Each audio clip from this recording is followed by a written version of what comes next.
Pakar hukum Ricky Finando menilai, soal pengakuan Yosef terkait kunci pintu rumah korban kasus Subang itu sangat tidak logis. Namun, sebelum kita bahas, mohon subscribe channel ini dulu agar kalian gak ketinggalan berita-berita menarik dari kami. Kalau sudah, mari kita lanjut.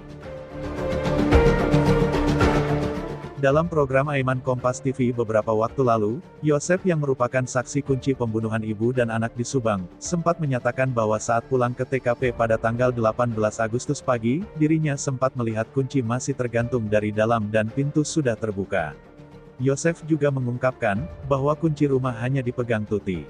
Ia pun menjelaskan saat hendak meninggalkan rumah, sekitar pukul 21, korban Tuti sempat meminta agar Yosef menslot besi pintu rumah. Namun, saat ditanya Kapolres Subang beberapa waktu lalu, perihal mengapa pintu terbuka, Yosef menjawab mungkin istrinya yang membuka. Selain itu, saat memberikan keterangan kepada wartawan, yang videonya pernah ditayangkan di Metro TV.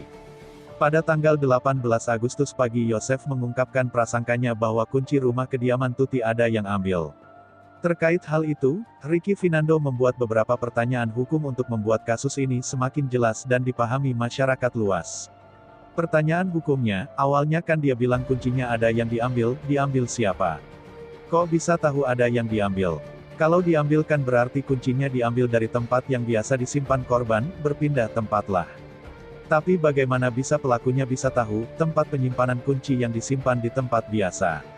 Tapi Yosef juga mengatakan, mungkin istrinya membuka pintu. Faktanya, pintu yang terbuka adalah pintu depan dan pintu belakang.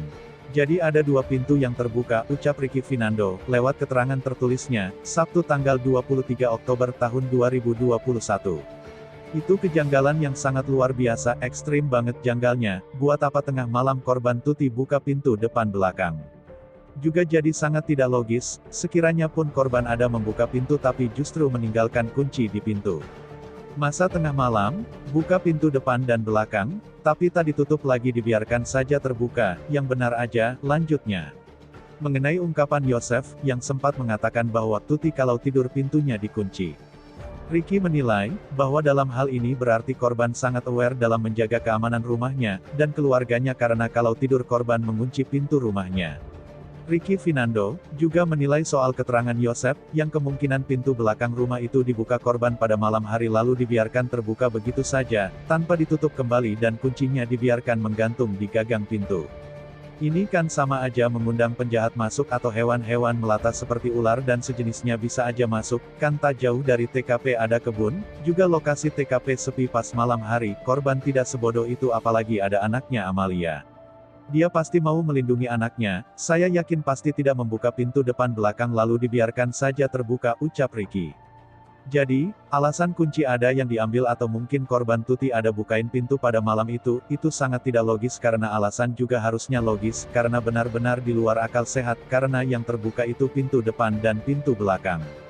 Dan ini saya tidak habis pikir, melihat fakta itu dan kuncinya dibiarkan menggantung di pintu belakang, Yosef kan bilang ada yang diambil kuncinya, ya diduga pintu belakang itu dibuka pelakunya pakai kunci dari bagian depan, setelah itu kuncinya diduga dipindahkan ke belakang pintu yang dibuka tadi dan dibiarkan terbuka di tengah malam, karena korban waras tak mungkin melakukan itu, membiarkan rumahnya tidak dikunci, dan pintu depan belakang dibiarkan terbuka begitu saja, jadi sanksi lagi dengan ini, ucapnya. Gimana menurut kalian?